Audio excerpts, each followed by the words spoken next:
बिहान री। माटी के खुशबू खेत खार के हरियाली, आँखी माँ बस गे बचपन के कहानी। पीपर के छैहा माँ खेलत रन संगवारी, दौड़त भागत कट जावत रहिस दिन सारी।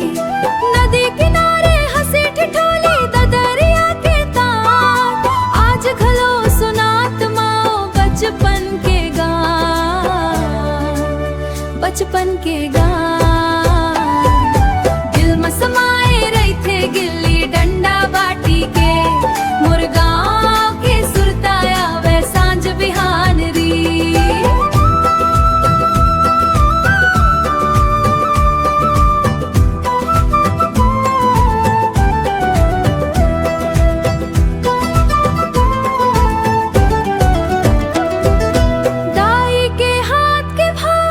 औ बोरे बासी के स्वाद, दादा के सीखला भुलाए नहीं सकनाज।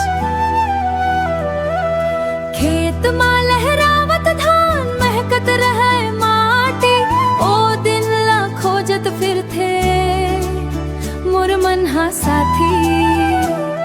बरसात माँ कागज के नाव बहावत रहन, आमा के डार चढ़ के झूमत रहन।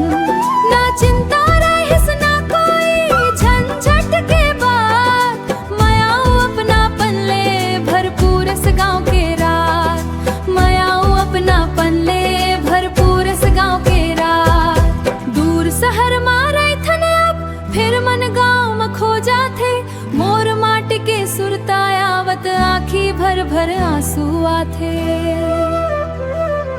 गली गली चौरा चौरा सब कुछ याद आथे, बचपन के ओ घर दिन सपना बन के मुस्काथे।